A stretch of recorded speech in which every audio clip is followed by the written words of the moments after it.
इसके हमारे पास दो चीजें होती हैं, we deal with them in two manners, volumetric analysis. यहाँ पर basically everything is in solution form, ठीक है। वॉल्यूमेट्रिक एनालिसिस में the reactants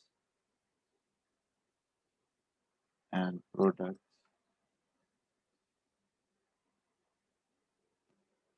majority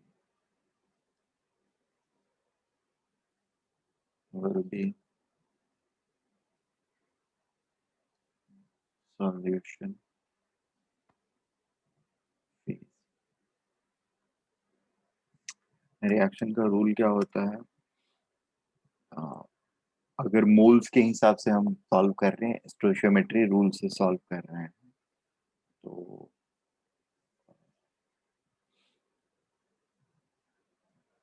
स्टोइशियोमेट्रिक coefficient stoichiometric coefficient of a reactant into its molarity into the volume, ठीक है।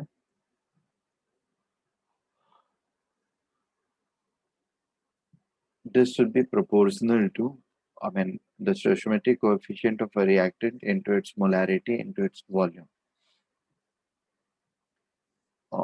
is proportional to the stoichiometric coefficient or is equivalent to stoichiometric coefficient of reactant one बोल सकते हैं हम लोग, stoichiometric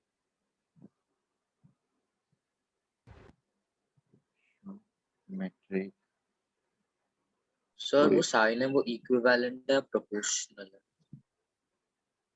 देखो actually proportional होता है, दिस इज, ये होता है साइन तो इक्विवेलेंट का। और अच्छा, प्रोपोर्शनल एक्चुअली हमारा लेकिन जो रिलेशनशिप है वो प्रोपोर्शनल है, ठीक है। Coefficient of reactant 2 into molarity into volume, ठीक है। And this is going to, I mean these things, अगर दो रिएक्टेंट है या तीन रिएक्टेंट्स है तो सबके stoichiometric coefficient multiplied by molarity into volume, that is going to be proportional, ठीक है। and so will be the uh, things for products, ठीक है। so we can say, या फिर इस चीज को हम ऐसे लिख सकते हैं,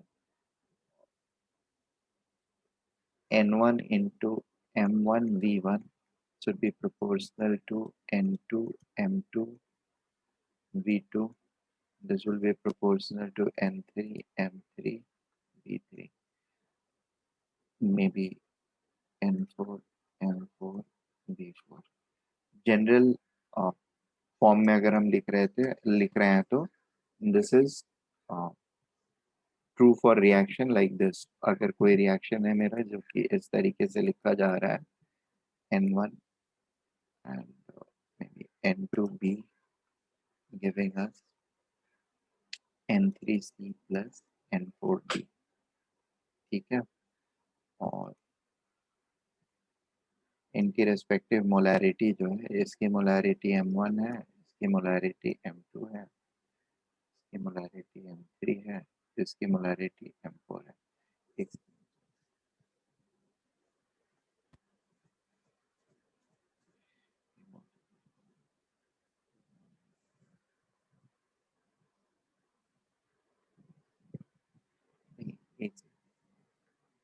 एक मिनट रुको, ये वाला चीज नोट मत करो, इसको थोड़ा सा मॉडिफाई करना होगा, I think I have wrongly written it.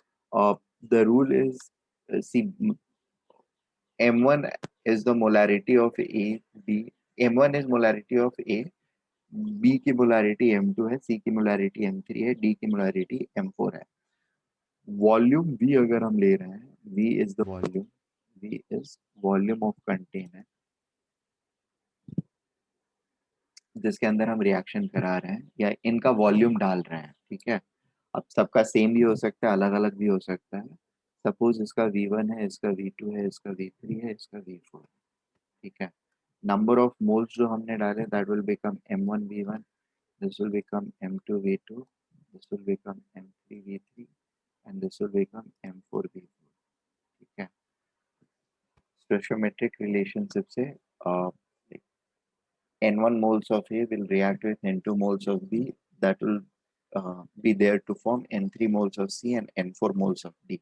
ठीक है, अब इसमें नेक्स्ट चीज, ये चीज करने के बजाय we are going to apply the law of limiting reagents, and we are going to find कि M1 V1 by N1, M2 V2 by N2, M3 V3 by N3, M4 V4 by N4.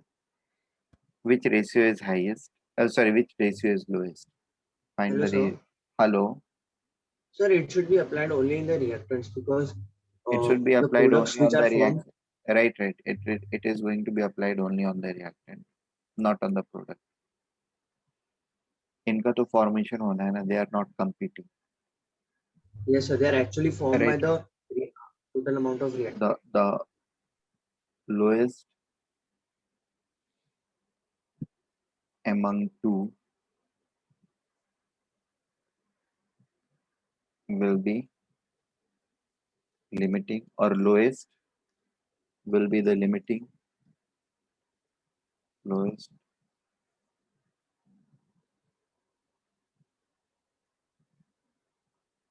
ratio containing reactant will be limiting reagent, and all the calculations will be made on the basis of that. ठीक है, all the calculations will be made on the basis of that, like proportional relationship n1 n2 n3 n4 के terms में proportional relationship, this is not going to hold true. ठीक है, या फिर दूसरा तरीका जो होता है इनको डील करने का, वो ये होता है, मोलैरिटी में नहीं कर रहे हैं, इक्विवेलेंट्स में अगर हम कर रहे हैं, ठीक है, तो मोलैरिटी में जब करते हैं तो this is the way how we are going to go forward, and there is something called as law of equivalence. ठीक है, ये नोट कर लिया. Sir, no, sir. Sir, last one. हाँ, sir, यही बात.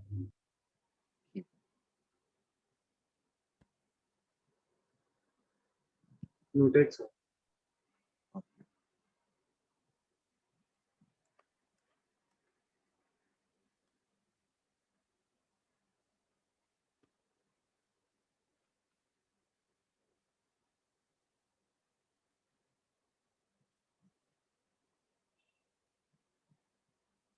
सर थोड़ा ऊपर स्क्रॉल करना.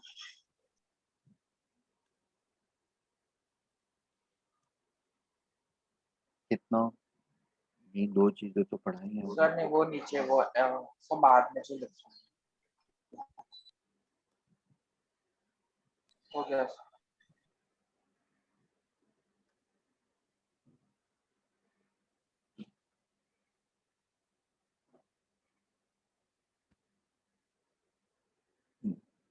यहाँ पर ये होता है, इररेस्पेक्टिव ऑफ स्टोइचियोमेट्रिक कोएफिशिएंट, स्टोइचियोमेट्रिक कोएफिशिएंट कुछ भी हो, फर्क नहीं पड़ता है. It is simply like this कि इक्विवेलेंस के टर्म्स में अगर हम बातें करें तो it is always going to be the case that one equivalent of A will react with one equivalent of B.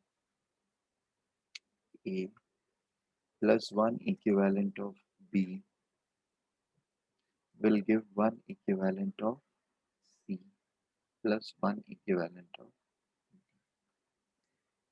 ठीक है, the rule is this. So that means number of equivalents of all the reacting species are going to be the same, and the number of equivalents of each product which is going to be product species which is going to be formed will also be same and will be equal to the number of equivalents consumed in form of reactant. ठीक है, जितने ये equivalence of reactants consume होंगे उतने ही equivalent of product form होंगे. Equivalence equal to weight of a substance by its equivalent weight. Sir नहीं, मैं मल्टीप्लाई लिखने वाला था. सर हम लोग ऐसा मतलब लिख सकते हैं कि एक कितना सेकंड, वेट अगर आपकी हमें आवाज फाइंड आउट क्लियर नहीं करना आ रही है. होगा. वेट. हाँ, फिर से बोलिए, क्या बोल रहे हैं? सर अगर हम लोग को मतलब दोनों जो रिएक्टेड मटेरियल है उसका हमें जो वेट निकालना होगा तो हम लोग ऐसा निकाल सकते हैं, राइट? जैसे वन एक मतलब कि इक्विवेल मतलब जितना नंबर ऑफ वेट, इक्विवेलेंट्स आपको इनटू वेट किस चीज का वेट निकालना होगा? और मतलब मतलब जितना कितना रिएक्ट सब्सटेंस किया, रिएक्ट सही, कर रहा है. जितना रिएक्ट किया उसका वेट निकालना है, या जितने की रिक्वायरमेंट है वो निकालना है? मतलब रिक्वायरमेंट या सर जितना रिएक्ट किया वो तो ठीक है, जैसे बोल रहे हो वैसे ही. इक्विवेलेंट पहले फाइंड करेंगे एंड फिर वेट कितना रिक्वायर्ड है या कितना बचा या कितना यूज हुआ, ये हम कैलकुलेट करने के लिए बैक कैलकुलेशन में करते हैं. एक्चुअल कैलकुलेशन क्या होगा, पहले मतलब अगर रिएक्टेंट्स का अमाउंट दिया हुआ है तो you will first find the number of equivalent of each reactants and you will try to see which one has greater number of equivalent. ठीक है, जो ग्रेटर, जिसके पास लीस्ट इक्विवेलेंट्स होंगे that is going to get finished first. ठीक है, so in terms of equivalent sir जब वो हम बात, नीचे क्या क्या, लिखा है? कहाँ सर पे? वो क्या लिखा है? हाँ सर वो one equivalent of A. Sir हाँ बोलिए ना. सर लेकिन अगर देखा जाए तो मतलब every different compound has different equivalent weights and different number of equivalents.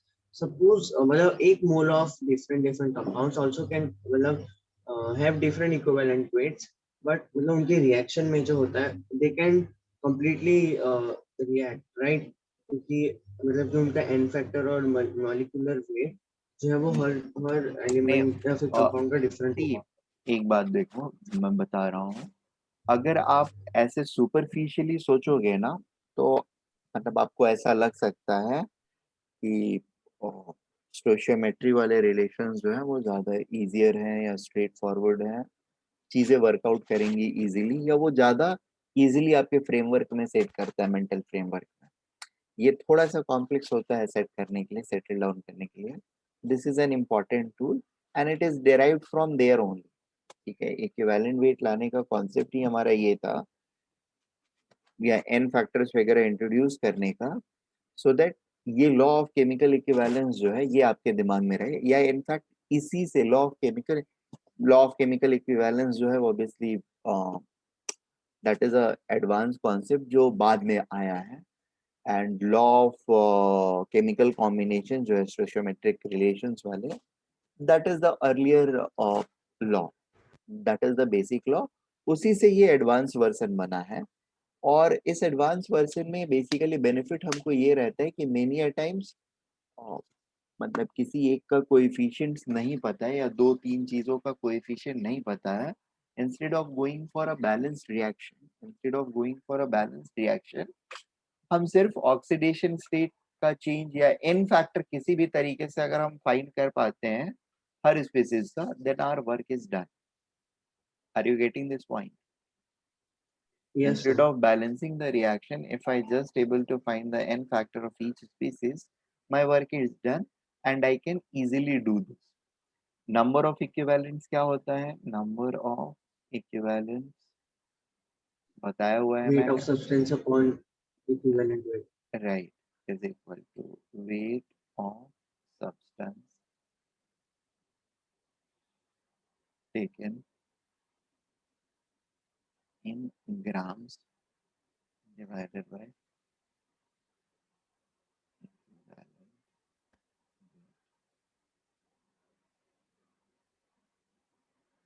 in grams.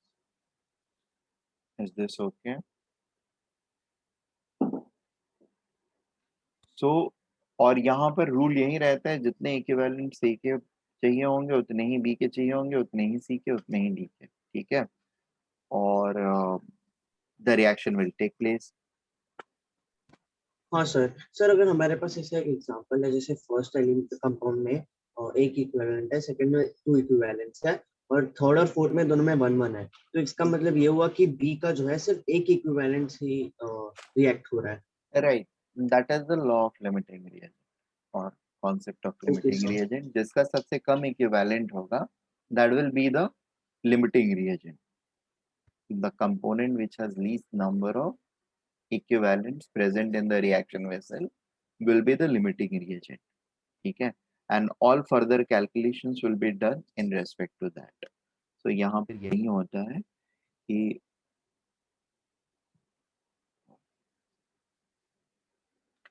the reactant with least number of equivalents is limiting reagent. Reactant with least number of equivalents is limiting reagent, and all other calculations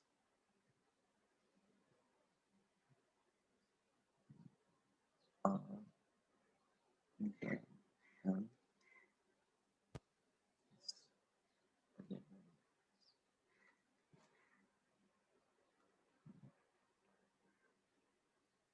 with respect to that. Respect to reactant.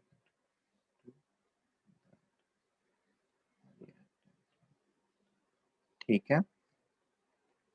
और okay,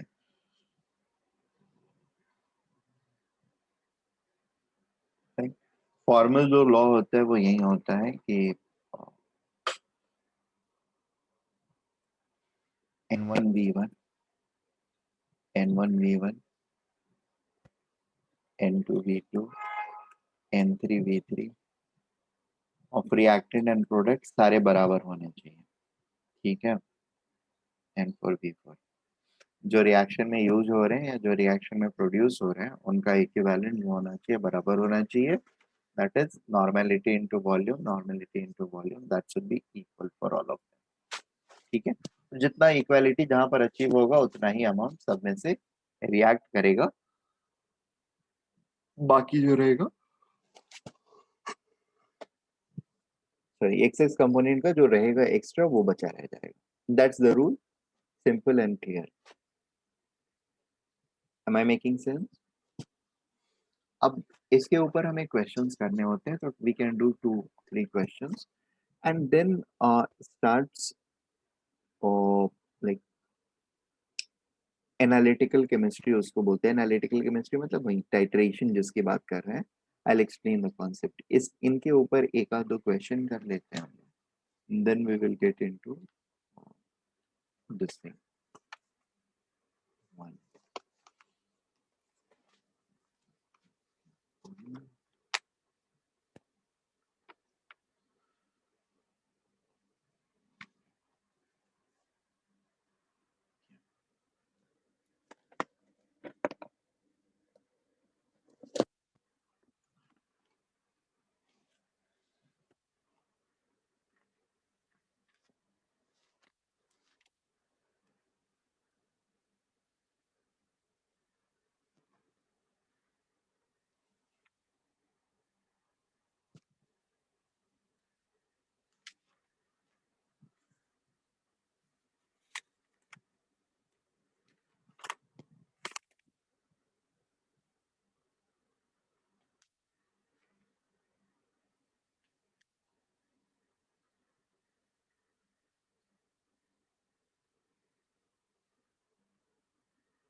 hello sir. हाँ हाँ, बोलो ना। I am sir there, मुझे I am पूछना looking. था हाँ बोलो। सर, ये जो N1V1 है इक्वेशन में, ये जो इक्वेशन है sir, this is nothing but law of dilution, right? नहीं नहीं नहीं, लॉ ऑफ डाइल्यूशन भी बोल सकते हो, लॉ ऑफ इक्विवेलेंस ये होता है। वहां पर भी वो actually represent N1V1 is equal to N2V2 जो था, वो यही रिप्रेजेंट कर रहा था कि हमारे नंबर ऑफ इक्विवेलेंट जो है during the process of dilution is going to be same until the solution is divided into segments, right? Number of तो मतलब सर equivalents ये will जो remain intact. हाँ बोलिए ना। मतलब सर ये जो लॉ ऑफ केमिकल इक्विवेलेंस है और जो पीछे वॉल्यूमेट्री में जो लॉ था सर, वो दोनों law comes under law of dilution. Law of dilution नहीं, ये तो लॉ ऑफ रिएक्शन होगा ना। Dilution is a physical process and we are talking here about ये reactions, chemical reactions. Is it okay? Yes sir. ठीक है। तो upon divided by v which is 10। So basically अगर हम ये बोले ये रिएक्शन है मेरा, तो H2SO4 मेरे पास कितना है? It is equal to 1 equivalent, right? This is how much? 1 equivalent. 1 equivalent of H2SO4 will react with how many equivalent of sodium carbonate? 1। 1 equivalent. ठीक है। अब पॉइंट ये है कि यहाँ पर इसका कितना वेट दिया हुआ है। This is the way in which they are going to react. अभी पॉइंट ये है कि इसका तो 1 इक्विवेलेंट है, this is the given 1 equivalent is the given amount. ठीक है। इसका गिवन अमाउंट क्या है? That we don't know as of now, we are going to calculate it. इसका वाला कैलकुलेट कर लिया, नॉर्मेलिटी सीधे सीधे दी हुई थी, तो इसका मॉलिक्यूलर वेट कैलकुलेट कर लेते हैं हम लोग पहले। 46 plus 16, 108 plus 18, that is 126, right?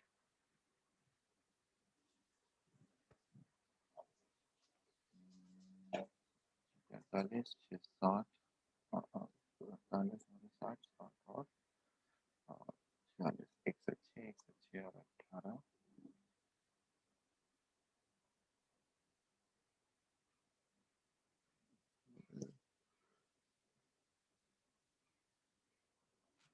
18 124।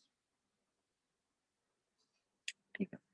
It's equal to the weight is equal to 124 gram.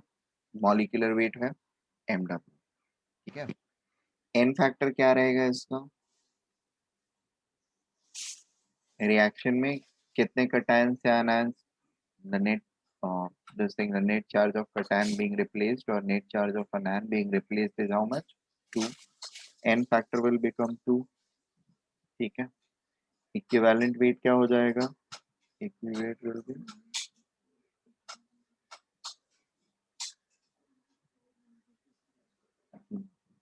n factor will be equal, sorry, equivalent weight will be 62। equal to 62। 124 by 2, that is 62 हो गया।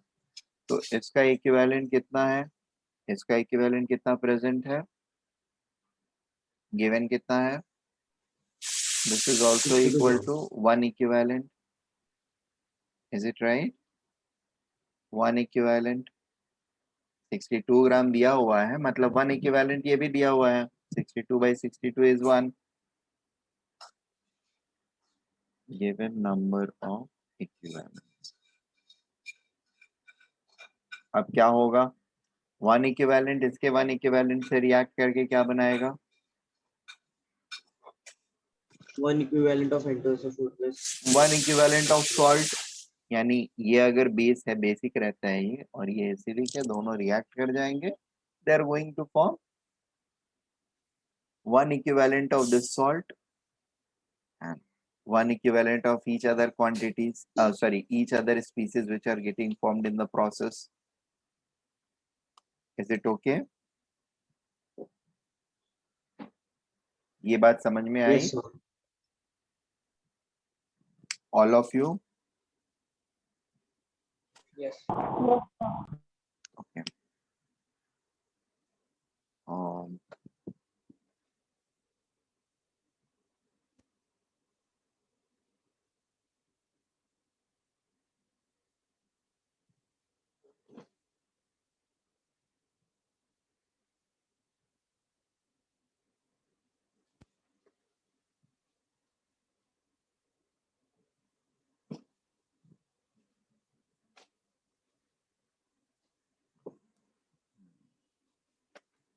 okay.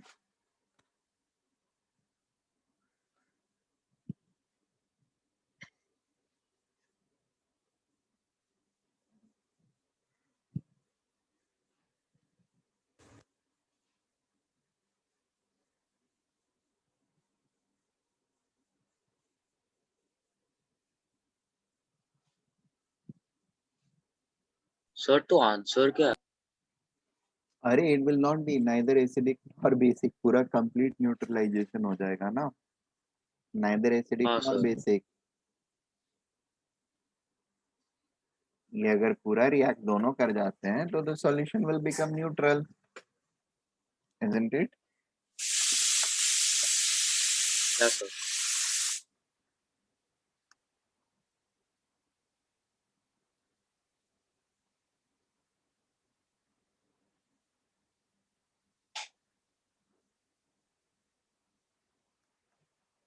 Hydroxylamine reduces.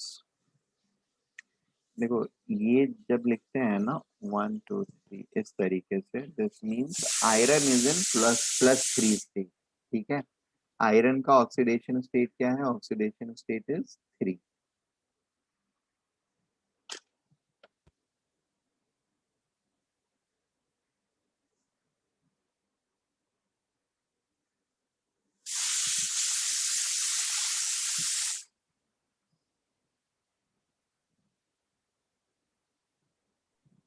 Hello, sir. हाँ बोलो. So the मुझे above doubt question you था gave in first that वाले question situation. क्या बोल रहे हो? सॉरी. सर पूछ रहा था कि जो फर्स्ट वाला क्वेश्चन है सर, उसमें जो एसिड बेस का सिचुएशन है सर, वो हर अगर उसका इक्विवेलेंट शायद चेंज हो जाता, अगर उधर 2 इक्विवेलेंट्स में था, then किसका 2 इक्विवेलेंट कर रहे हो? Na2CO3.H2 का हाँ, इसका अगर अगर उसमें दिया 124 होता ग्राम कि अगर हमने लिया होता, सी 124 ग्राम लिया होता या एनीथिंग ग्रेटर देन 62 ग्राम्स लिया होता, ठीक है ना, यानी 63 ग्राम भी अगर लिया होता तो ये अमाउंट 1 इक्विवेलेंट से ज्यादा होता. ठीक है ना. नंबर ऑफ इक्विवेलेंट्स क्या होता? It should be 1, it could have been 1.06 may be, right. 63 gram होता, it could have been 1 gram extra. 1 gram extra का मतलब 1/62, it would have become sorry 0.06 नहीं 0.016. ठीक है. It would have been 0.016 और may be रफली क्लोज टू 0.02. ठीक है ना. 63 ग्राम अगर रहता तो it would have been 1.02 equivalent. ठीक है. इसका 1 इक्विवेलेंट इसके 1 इक्विवेलेंट के साथ रिएक्ट कर जाता, बचा क्या रहता? 0.02 इक्विवेलेंट ऑफ Na2CO3. Na2CO3 जो होता है वो बेसिक नेचर का सॉल्ट होता है, तो मेरा सॉल्यूशन जो होता है वो बेसिक हो जाता. बात समझ में आ रही है?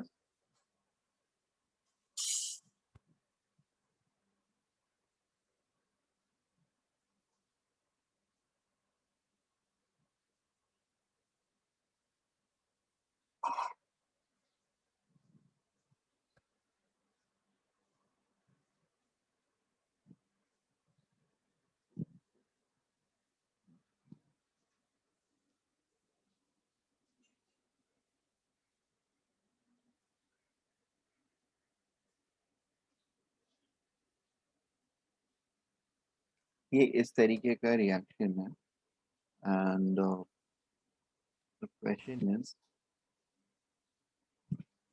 100 ml sample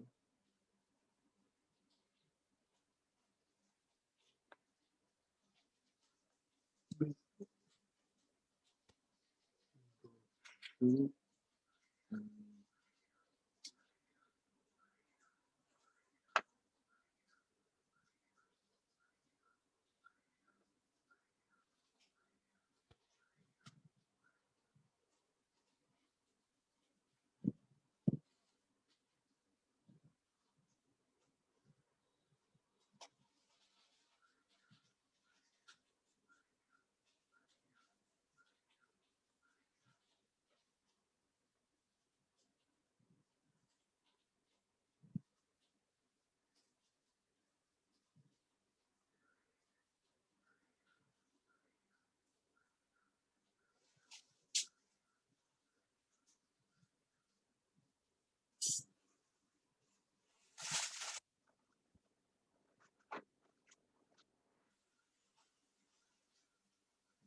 so,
ठीक है।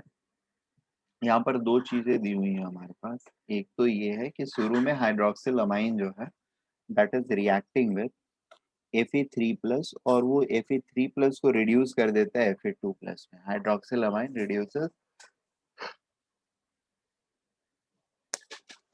Fe3+ to Fe2+। ठीक है। जो Fe2+ फॉर्म हुआ उस Fe2+ को वापस हम KMnO4 के साथ रिएक्ट करा रहे हैं और इस रिएक्शन में Fe3 जो भी फॉर्म हुआ है वो वापस Fe2 जो है वो ऑक्सीडाइज होकर के Fe3 फॉर्म में जाता है, और ये Fe3 फॉर्म में जो जा रहा है मतलब अमाउंट चला गया। अब यहाँ पर कुछ कुछ सिनारियोज दिए हुए हैं। 100 ml of sample of hydroxylamine लिया गया है which is treated with excess of Fe3+। तो अगर ये एक्सेस में है, इसका मतलब पूरा का पूरा हाइड्रोक्सिलामाइन जो 100 ml में है that will get converted into Fe2, sorry will get converted, and accordingly using the law of equivalent, जितना इधर इक्विवेलेंट रहेगा हमारा उतना ही इधर Fe2+ का इक्विवेलेंट फॉर्म होएगा और उतना ही Fe3+ का इक्विवेलेंट कंज्यूम होएगा। ठीक है, और अब ये जो रिजल्टिंग सॉल्यूशन है इसमें Fe2+ है और ये Fe2+ को KMnO4 डाल करके, KMnO4 potassium permanganate in acidic medium डाल करके इस Fe2+ को ऑक्सीडाइज करा दिया गया तो Fe3+। ठीक है, KMnO4 का कितना अमाउंट हमको चाहिए था, कितना अमाउंट चाहिए था, that is something which is given. ठीक है, in order to oxidize this Fe2+ completely, the amount of KMnO4 which is required is given. So using that, again हमको पता है इसका जितना इक्विवेलेंट है उतना ही इसका इक्विवेलेंट चाहिए। इसका हम लोग इक्विवेलेंट पता कर लेंगे, इसका इक्विवेलेंट पता चल गया तो ये फॉर्म हुआ है यहाँ पे इस रिएक्शन से, मतलब इसका इक्विवेलेंट कितना रहेगा, जितना Fe2+ का इक्विवेलेंट है, और Fe2+ का इक्विवेलेंट उतना ही रहेगा जितना KMnO4 का इक्विवेलेंट, KMnO4- का इक्विवेलेंट है। Am I making sense? And this is how we have to solve this problem. Is it okay? Hello? Sir नहीं सर कुछ नहीं।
सर पोटेशियम का ये क्या है? क्या एटॉमिक वेट? हाँ सर। 39। और सर मैग्नीशियम का? मैग्नीशियम 24, मैग्नेट का Mn. What are you asking? Hello. नहीं सर, मैंने से मैग्नीशियम को पूछा। मैग्नीशियम नहीं, this is manganese. Mn is manganese. ठीक है, हाँ मैग्नीज सर, 54 इसका कितना 55. होगा? It is 54 or 55.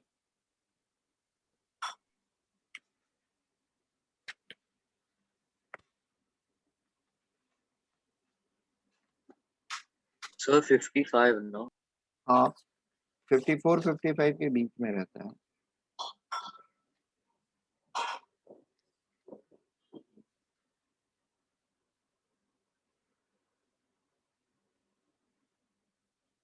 $54.94 है.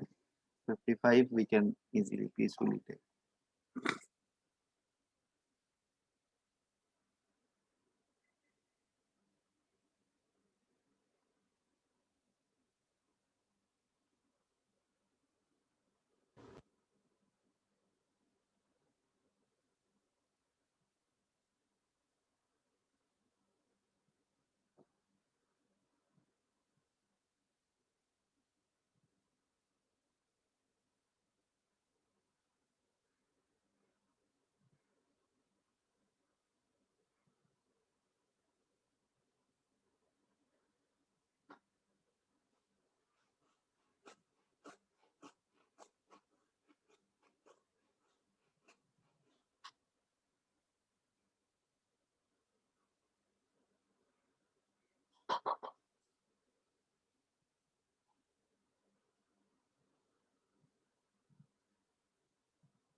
Are we done?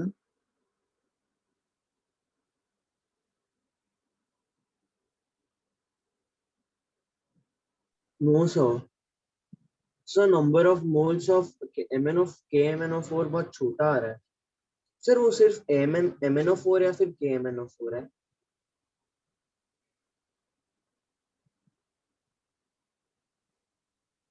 Hello sir. हाँ, हेलो. सर वो MnO4 माइनस या फिर KMnO4 माइनस है? नहीं, KMnO4 माइनस नहीं. KMnO4 लोगे तो K लिख दोगे तो ये माइनस गायब हो जाएगा.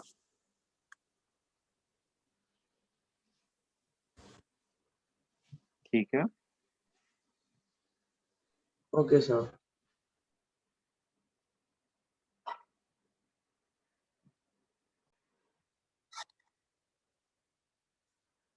Hello. Am I audible? Yes, sir. Yes. हाँ. Sir So we will. Temperature could be change, क्या क्या? Sorry. Temperature could be changed बिल्कुल. A temperature change. Sir, and also बोलिए.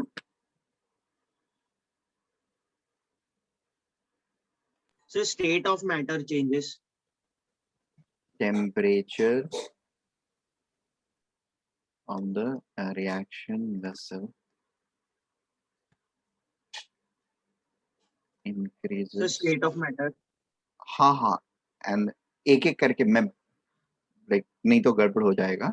मैं बेसिकली आप जो बोल रहे हो उसमें प्रॉपर चीज जो है वो मैं बता दूं. इफ यू आर लाइक थोड़ा सा आपने बोला तो लाइक वो जो एकदम सही वाला पॉइंट है वो मैं बता दूं आपको कि सो दैट वो पॉइंट डेल्ट रहेगा and then we don't have to discuss it further. Temperature of reaction vessel increases and then becomes Remains constant. हाँ becomes constant. ठीक है, and this will indicate the completion of reaction. That's true. हाँ, fourth वाला क्या बोल रहे थे आप? Change in state. हाँ, चेंज इन स्टेट तो ठीक है, वो गैसियस फॉर्म हो रहा है. चेंज इन स्टेट भी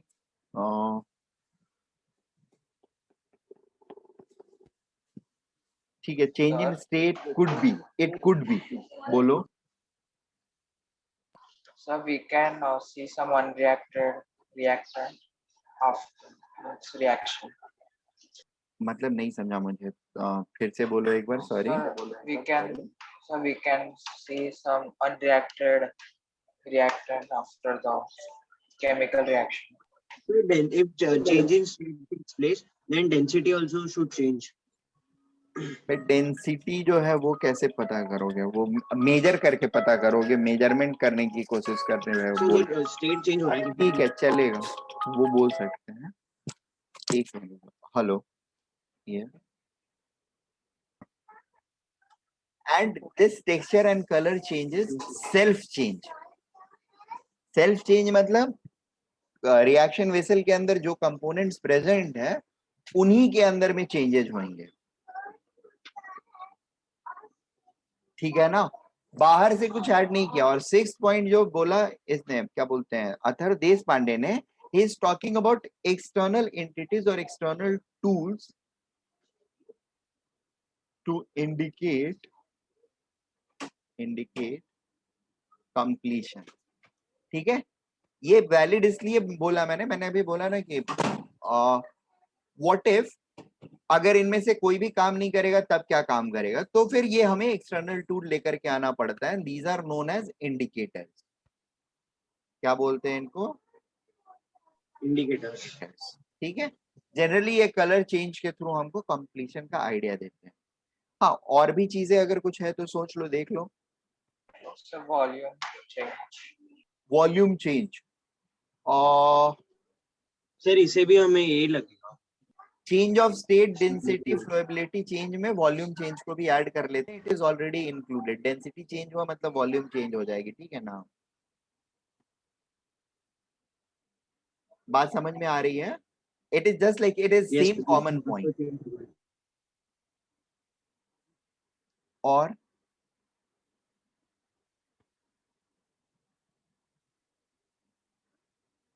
सर लस्टर चेंज.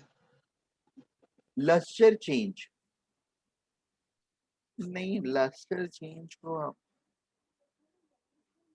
वो टेक्सचर में ही काउंट कर लो, उसी में जो भी है that will be part of it only. It's not something अलग से. Lustre, texture, colour. Electric conductivity में भी एक्सटर्नल टूल के अंदर ही आएगा ना? क्या क्या? इलेक्ट्रिकल कंडक्टिविटी ना, हाँ हाँ बिल्कुल, वो भी. तो indicator could be either like color changing indicators, it could be electrochemical titrations बोलते हैं उनको.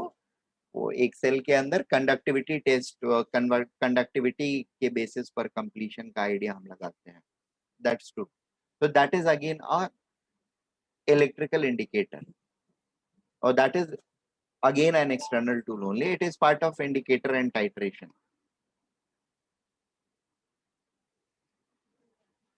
ठीक है, I think we have concluded almost all the points. यही पॉइंट्स हैं जिनके बेसिस पर आपको ये करना है. और इसमें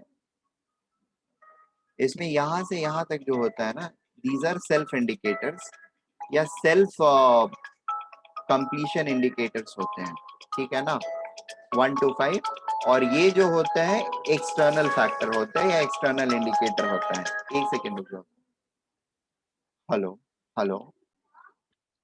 यस, सॉरी सर जो कंपाउंड फॉर्म होंगे क्या बोल रहे हो? सॉरी।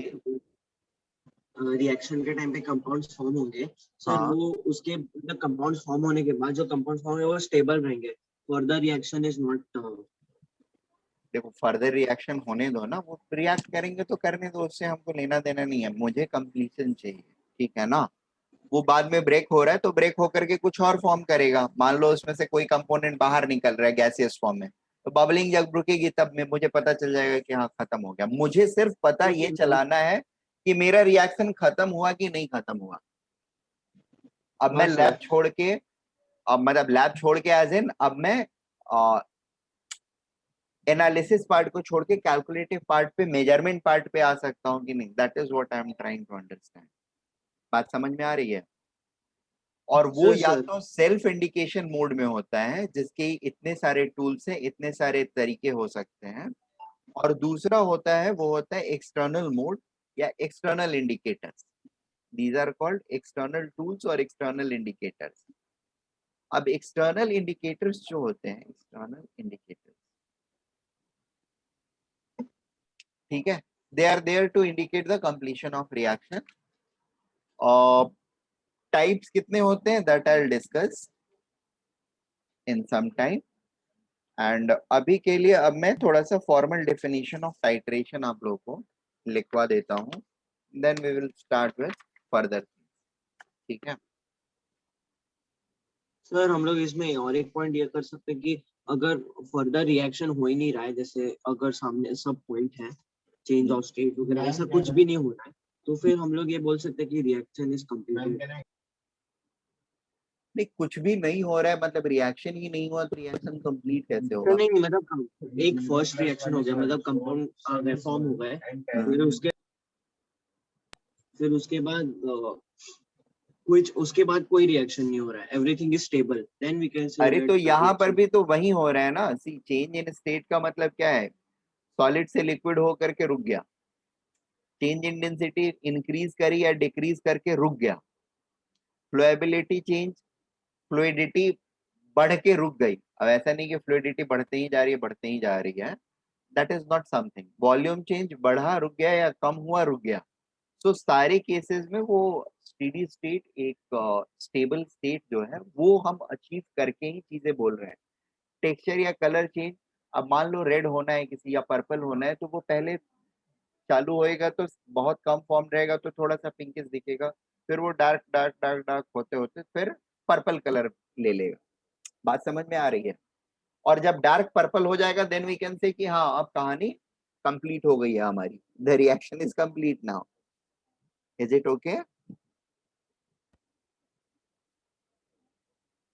तो जब तक वो कंटिन्यूटी प्रोसेस चल रही है यानी चेंजेस होते जा रहे हैं, then the process is still on. वो जब कंटिन्यूटी प्रोसेस स्टॉप कर जाएगी, चेंजेस स्टॉप हो जाएंगे चेंज होने, then we can say the process has been completed, a reaction has been completed. Okay? Yes sir. Okay.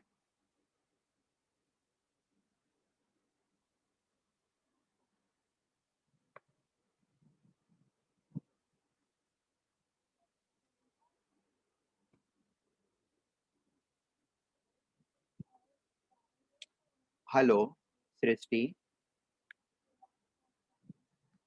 Sir ऐसा भी हो सकता है ना कि अगर रिएक्टेंट सर कुछ है और फिर बाद में सर वो रिएक्ट मतलब बच रहा है और उसके साथ कोई रिएक्शन हो ही नहीं रहा, तो फिर वो रिमेनिंग रिएक्टेंट कोई होगा तो उससे ही पता चलेगा ना कि सर सब प्रोसेस कंप्लीट हो चुका है, इसके आगे वो रिएक्टेंट और रिएक्ट नहीं कर सकता। ये मान लो प्रेसिपिटेट था इतना ज्यादा, और इसमें हम लोगों ने कुछ डाल दिया और ये रिएक्ट करना चालू किया।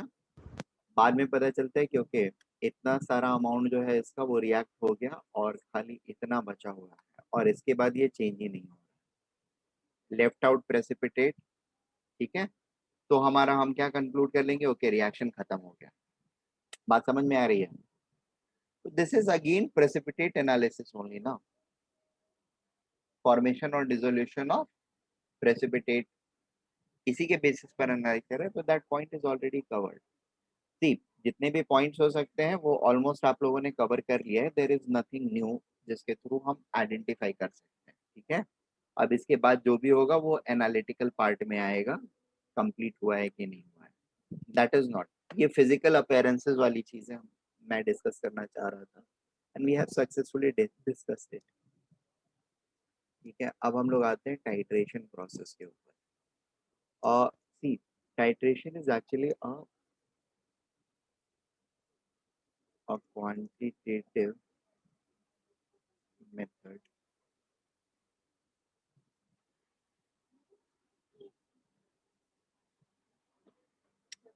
or a quantitative analysis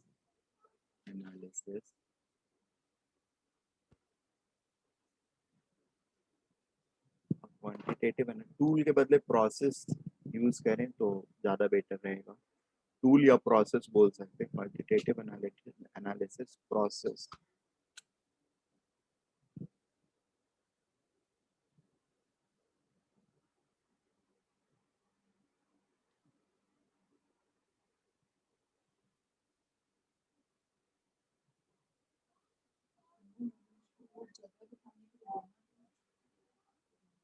by observing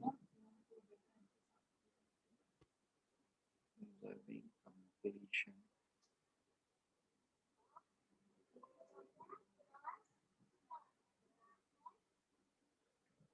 analysis process.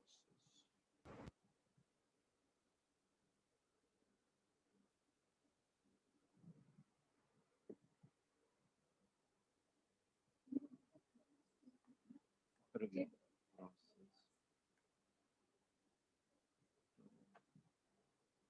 determine amount of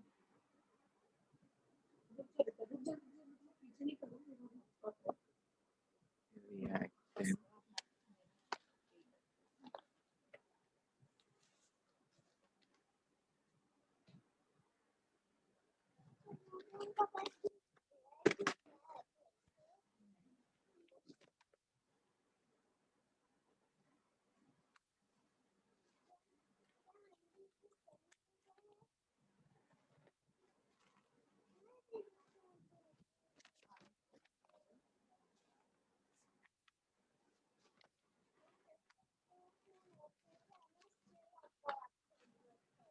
analysis process to determine amount of reactants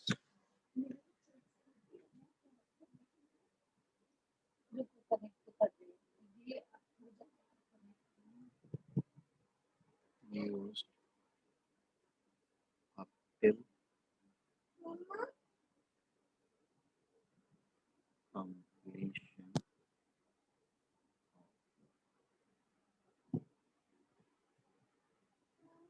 of undergoing a reaction.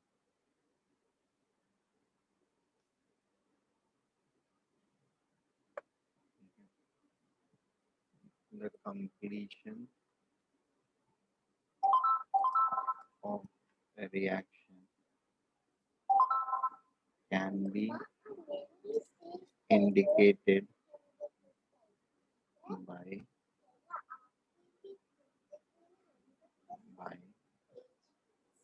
self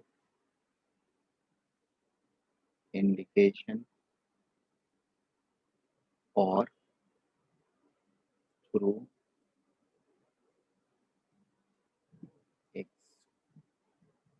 external aid known as indicators.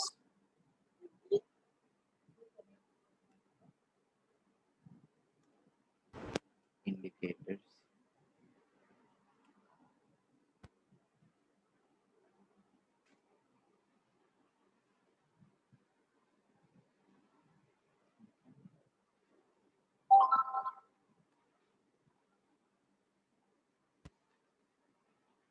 ये अमाउंट ऑफ रिएक्टेंट्स वगैरह जो है ना, it can either be in grams और will और can be in terms of concentration. In terms concentration भी हो सकता है, it is equally good and equally acceptable.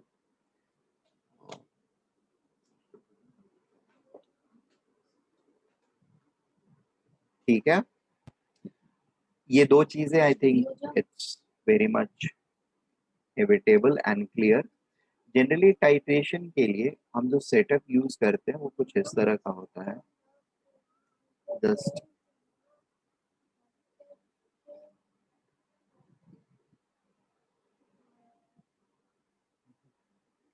यहाँ पर हमारा ये फ्लास्क है, फ्लास्क के अंदर जो भी रहता है we call it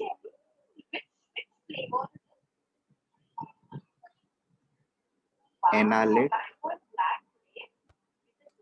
plus titrant. ठीक है, ये एनालिट या टाइट्रेंट जो होता है ना, इसका वॉल्यूम हमको नोन होता है, वॉल्यूम इज नोन। ठीक है, बट कंसंट्रेशन जो होता है वो अननोन होता है, कंसंट्रेशन इज अननोन। ठीक है, इसी के कंसंट्रेशन को पता करने के लिए ये फिर सारी चीजें कर रहे होते हैं। Then you have a burette,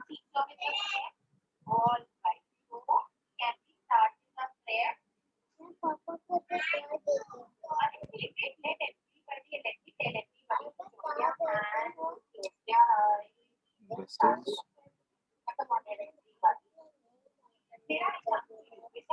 burette and इसके अंदर में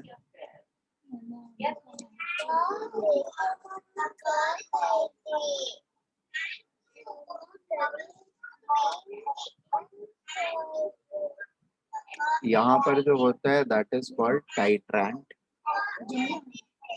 titrant, this is also known as standard solution.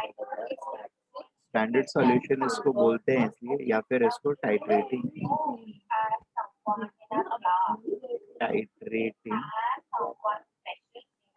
Agent ही बोलते हैं। एंड यहाँ पे ये जो सॉल्यूशन होता है इसका हमको volume and concentration both are known.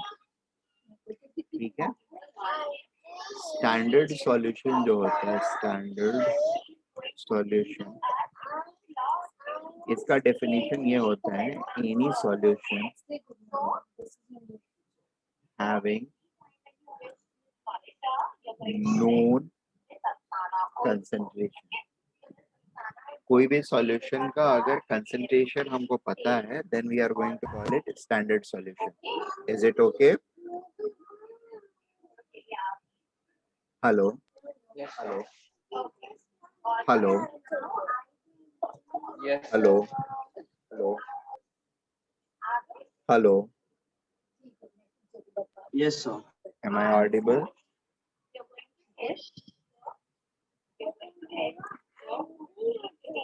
ठीक है, ये नोट कर लो।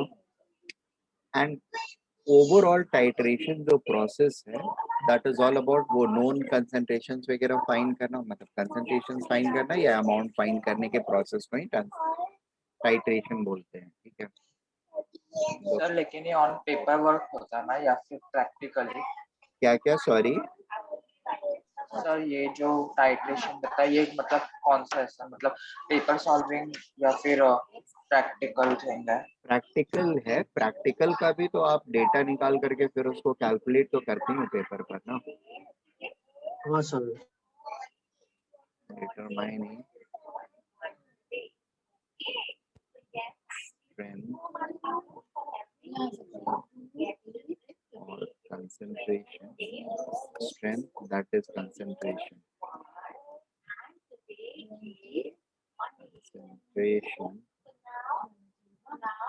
or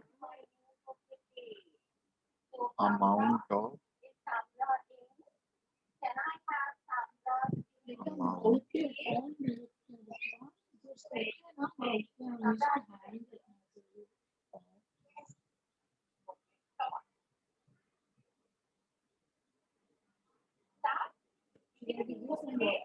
one of the reactants with help of another reactant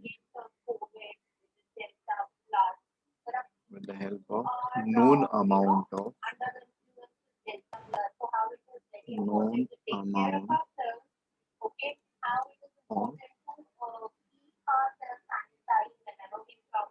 other reactant is